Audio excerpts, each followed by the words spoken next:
Olá galera, aqui é o professor Júlio trazendo para vocês uma videoaula sobre termoquímica, mais especificamente a lei de Hess, um dos temas mais importantes dentro da termoquímica. E o que é a lei de Hess? A lei de Hess é uma ferramenta para calcular o valor do ΔH de qualquer reação. E ela se baseia no fato de que o ΔH é uma função de estado. O que é isso? A gente chama de função de estado quando, para a gente encontrar o valor, não depende de qual caminho percorrido, só depende do estado inicial e do estado final. Como assim? Vamos pegar aqui no próximo slide um exemplo bancário. Vamos supor que inicialmente uma pessoa tem um saldo inicial de 100 dinheiros, aqui não importa muito a moeda. Durante o dia, essa pessoa ela faz um saque de 20 dinheiros. Qual vai ser o saldo final dessa pessoa? Muito simples, né? O saldo final vai ser de 80 dinheiros. A gente vai dizer que a variação total ao longo do dia foi de menos 20, quer dizer que em relação ao início e ao final tem 20 dinheiros a menos. Agora vamos supor, um segundo caso, onde uma outra pessoa tem os mesmos 100 dinheiros iniciais. Essa pessoa fez um saque de 80 dinheiros e fez também um depósito de 60 dinheiros. No final, ela tem os mesmos 80 dinheiros do exemplo anterior. A variação total foi de menos 20 dinheiros, mas na verdade a variação durante o dia não foi só de menos 20, na verdade foi de menos 80 e mais 60. Mas no final das contas, o estado inicial e o estado final acabou sendo o mesmo. A gente pode dizer que a variação total é a soma das variações que aconteceram durante o dia. O menos 80 com mais 60, dando um total de menos 20.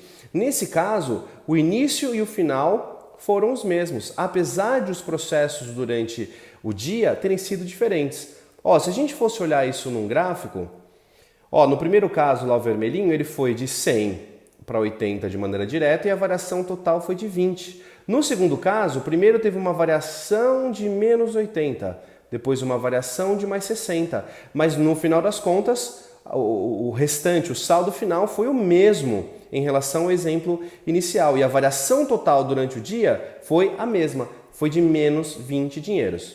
Esse exemplo é bem simples de a gente entender, é um exemplo do nosso cotidiano, mas o que isso tem a ver com o aspecto químico? Vamos lá mudar de slide. Aqui, vamos pegar um exemplo químico. O que isso me ajuda? A lei de Hess aplicada diretamente a problemas como esse. Eu quero descobrir o ΔH dessa reação. Eu sei que carbono mais meio de O2, meio mol de O2, forma monóxido de carbono. Eu quero saber o ΔH dessa reação. Só que essa é uma reação de difícil execução. É muito difícil obter esse valor experimentalmente. Então a gente vai apelar para um cálculo. A lei de Hess nos ajuda nesse caso. Para conseguir resolver, eu posso imaginar que essa reação não aconteça diretamente, mas aconteça em mais de uma etapa. Eu vou pegar aqui dois dados que são fornecidos e que são conhecidos. O primeiro é carbono mais oxigênio formando CO2, o ΔH é menos 400.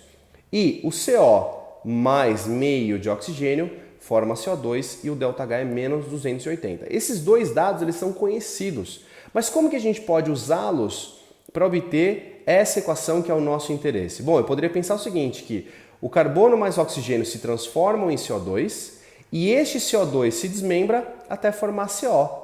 Tá legal? Eu poderia pensar que isso, ao invés de acontecer num único passo, numa única etapa, ele poderia acontecer em duas etapas. Mas do jeito que está construído aqui não dá muito para a gente resolver. Vamos fazer uma pequena modificação. Dá uma olhada aqui.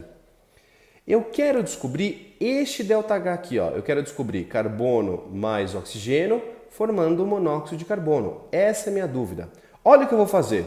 Eu vou pegar aquela primeira equação que eu forneci no slide anterior, carbono mais oxigênio formando CO2, e vou chamar de ΔH1, menos 400. Eu vou pegar aquela segunda equação que ele nos forneceu e vou inverter. Então, invertendo vai ficar CO2 formando monóxido de carbono mais meio de O2. E se eu invertir a equação inteira, eu vou inverter também o valor do ΔH. Vai ficar, então, mais 280. Por que eu fiz isso? Porque fazendo dessa forma, eu posso somar essas duas equações. Tá legal? Lembra? Para somar, o que eu faço? Tudo que for reagente, eu vou colocar aqui no final como reagente. Tudo que for produto, eu vou colocar como produto. Mas o CO2, ele aparece nas duas equações. Então, eu posso cortar. O O2 também aparece nas duas equações. Em lados opostos, eu posso também cortar. Só que aqui eu vou cortar meio de O2. Aqui, se eu cortar meio, ainda sobra um inteiro. Bom, vou somar as duas. Se eu somar as duas, o CO2 ele vai sair. Então, desse lado vai ficar carbono mais meio de O2. Desse outro lado, como o O2 saiu, como o CO2 também saiu, sobra apenas o monóxido de carbono. Repara, pessoal, a soma dessas duas equações forneceu essa equação, que é justamente a equação de interesse. Todas as vezes que eu somar uma equação, eu também posso somar o ΔH. E aí, menos 400 mais 280, isso vai dar um total de menos 120 kJ. Tá legal? Repara que para eu chegar nesse ΔH total, o que eu fiz? Eu peguei o ΔH1 e somei com o ΔH2. Tudo bem? Ou seja, o ΔH desta reação desconhecida, no final das contas, é menos 120. É como se eu dissesse o seguinte, que para saber essa equação de uma maneira direta, é como se eu desmembrasse, ó, eu fizesse o carbono mais oxigênio se transformar em CO2 e depois o CO2 se transformar em monóxido de carbono. É como se essa reação acontecesse em duas etapas, eu desmembrasse. E aí eu vou enunciar a forma mais moderna e mais comum do que é a lei de Hess. A lei de Hess ela vai dizer o seguinte para a gente, vai dizer que a variação de entalpia de uma reação é igual à soma da variação de entalpia de etapas, como se essa equação pudesse ser desmembrada, mesmo que esse desmembramento ele seja apenas teórico. É como se essa equação que eu fiz aqui, ela acontecesse em duas etapas e não numa única etapa. Bom, no final das contas, o que me importa é que os reagentes iniciais e o meu produto final é igual. Então eu posso somar o ΔH das várias etapas e dizer que o ΔH dessa reação é o mesmo. Tá legal? É como se eu fizesse o exemplo da conta. O que importa no final é o início e o final. Vamos trabalhar um problema real, né? Para ficar mais claro pra gente. Esse é um problema real. Eu tenho aqui uma equação, C2H4 mais 6F2, formando 2 de CF4 mais 4HF. Eu quero saber qual é o valor deste ΔH. Para isso, eu tenho três equações. Então tem aqui três equações. Se a gente olhar, essas três equações de suporte contêm os reagentes e os produtos da minha equação de interesse. E aí eu consigo resolver, portanto, por lei de Hess. Ou seja, eu posso pegar essas três equações de suporte, combiná-las, né, o que significa somá-las, para chegar nessa equação de interesse. Quando eu combinar as equações e chegar na equação de interesse, eu posso somar o valor dos ΔHs para chegar no ΔH de interesse. Tudo bem? Então a gente vai combinar, mas tem um problema. Eu não posso somar as equações do jeito que elas estão aqui. Porque se eu somar, por exemplo, ao somar, o C2H4 aqui na minha equação global vai ficar como produto e eu quero que ele seja reagente. Ou seja, eu vou ter que dar uma readaptada, uma reorganizada nessas equações para que quando eu some, eu chegue na minha equação de interesse. Tá legal? Bom, como que a gente vai fazer isso? Primeiro, dá uma pausa aí. Eu sei que você nessa videoaula tá fazendo as suas anotações. O que eu preciso agora? Eu preciso que você escreva nas suas anotações essas três equações da forma como está aparecendo, beleza? Então, pausa aí o vídeo, anota essas três equações da forma como elas estão aparecendo. Tudo bem? Então, pausa aí. Feito isso, vamos combinar. Como é que a gente vai resolver? Então, tá aqui o nosso problema. Tá aqui o nosso problema. Eu quero chegar nessa equação. Para isso, eu vou combinar outras três equações. Primeiro passo, pessoal, eu vou ter que escrever uma equação onde o C2H4 apareça na forma de um reagente. Onde nas equações que você acabou de anotar aparece o C2H4?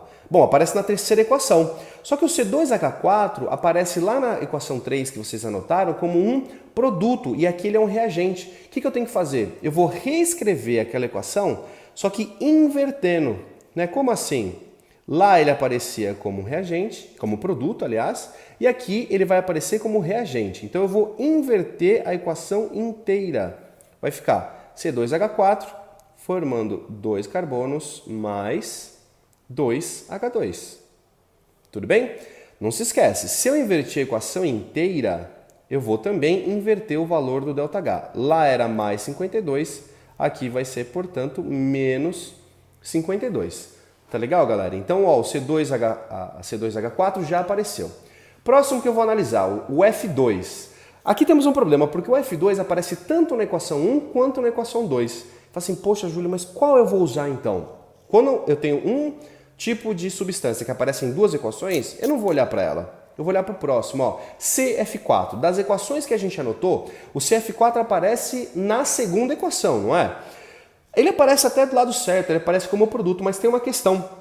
O CF4, ele tem que ter dois mols, e lá na equação ele tem um só. O que eu posso fazer? Eu vou reescrever a equação 2 multiplicando todo mundo por 2. Então como é que vai ficar? Vai ficar 2 carbonos mais 4F2 formando 2CF4. Ó, repara, quando a gente somar, vai aparecer 2CF4, que é justamente o que eu quero. Só que qual cuidado eu tenho que ter? Quando eu for escrever o valor do ΔH, eu tenho que multiplicar por 2. Então, aqueles 680 vão se transformar em 1360, certinho? Última parte, 4HF. Onde o HF aparecia? O HF aparecia nas equações que a gente anotou na primeira equação. Ela já se encontra na forma de produto, mas eu tenho que fazer uma transformação. Qual é ela? Eu tenho que multiplicar todo mundo por 2. Então vamos escrever a equação 1, todo mundo multiplicado por 2. Vai ficar 2H2 mais 2F2 formando 4HF. Aqui finalmente apareceu. O que a gente não pode esquecer? Não pode esquecer de anotar, né, de fazer essa mesma operação com o valor do ΔH. Quanto vai ficar o meu ΔH? Vai ficar menos 1092 kJ. Agora eu vou somar essas três equações. Nessa soma, o que dá para a gente cortar? Bom, 2 carbonos aparecem dos dois lados. O que mais que aparece dos dois lados? 2H2 também aparecem dos dois lados.